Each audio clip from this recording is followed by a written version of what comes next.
If you feel the doom and gloom of all the news and the things are happening around us is getting the better of you, it's wearing on you, and you want to shift perspective, stay for this video because I give you 3 things that I do in times when the doom and gloom is getting the better of me to change and shift over to hope and a better outlook. Welcome to the series Mental Health Bites. Navigate life, thrive, and have positive impact. I give you that. It's not easy to listen to the news, and I do regularly listen to the news, and then I hear that there are more fires, that there is more flooding around the globe, there is still the Ukraine war going on and all the other wars that aren't even mentioned in the news. So I'm totally getting it, and people are separating in societies, they don't talk to each other anymore. So if I go in my head through all of that, I start to spiral down in my mood and in my outlook. And then I remember, hang on, we do as humans have a negativity bias. I need to watch first what kind of information am I letting through at this point in time. And then I also realized that it really depends on my general mood, whether the bigger picture is getting to me and whether I actually color the bigger picture even more dark, or whether I can find some light at the end of the tunnel. So there are things I do when the doom and gloom is getting the better of me and I want to shift perspective back to a better outlook.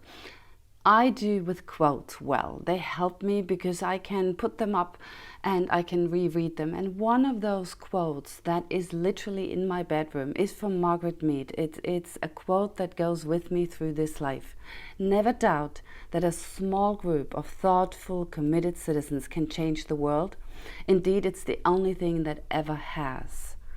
So I don't want to give up on humanity. I know that we cause a lot of suffering, but we also make incredible things happen, and that is what I recall then.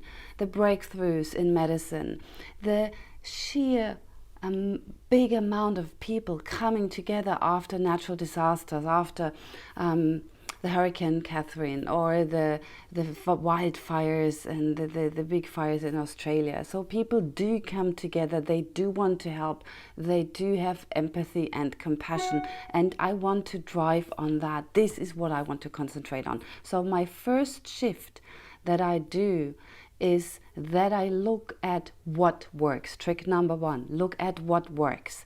So shift your gear, shift your perspective, wear different glasses, and look in your community, in your family, in your friendship group, in your society. What do I pick up that works? And there's this little thing, like this guy who has the fruit stand in front of the S-train station at my neighborhood, and he's always friendly towards me. And that's a little thing that picks me up. Hey, this is a kind human being. Yes, we can do it. There are many other things in my community that work, or in my family, and if I recall that, I can literally feel my hope and my mood lifting.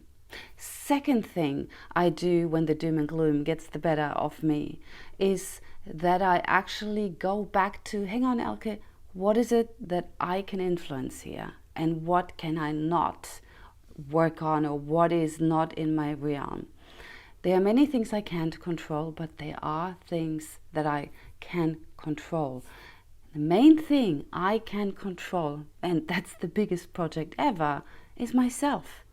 I can check my thought patterns, I can check my mood, I can check how I relate to others, how I work with my biases, do I judge quickly, I can check how I react to people coming at me, can I stay friendly, can I be accommodating, can I be of service, or am I bitter and let my strong emotions out on others?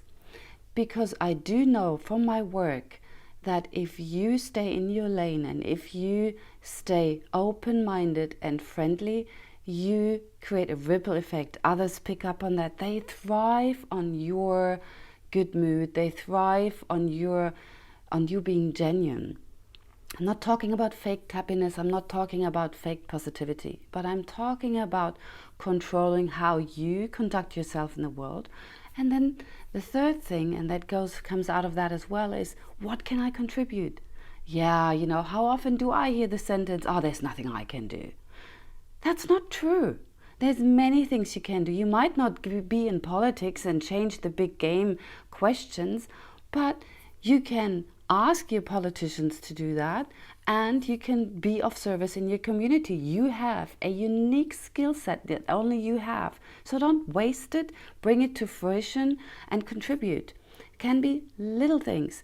Can be that I organize something in my community. I put things that I don't need anymore out in front of my door instead of just putting it to the waste and do create more landfill. It is even little things like that.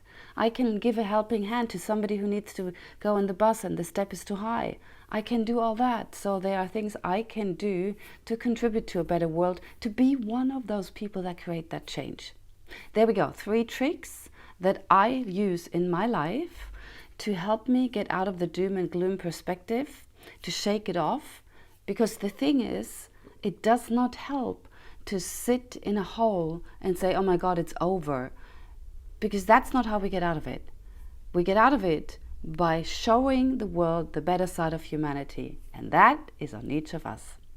Oh, I want to leave you with one quote from Jack Cornfield that is actually at the moment under my email signature because I like it so much. While the news often feature the worst of humanity, there are billions acts of human kindness every day, every hour. Take another breath and sense that truth. And if you like these little hacks, please do subscribe. I would love to have you on this channel and become part of this community. Looking forward to seeing you again.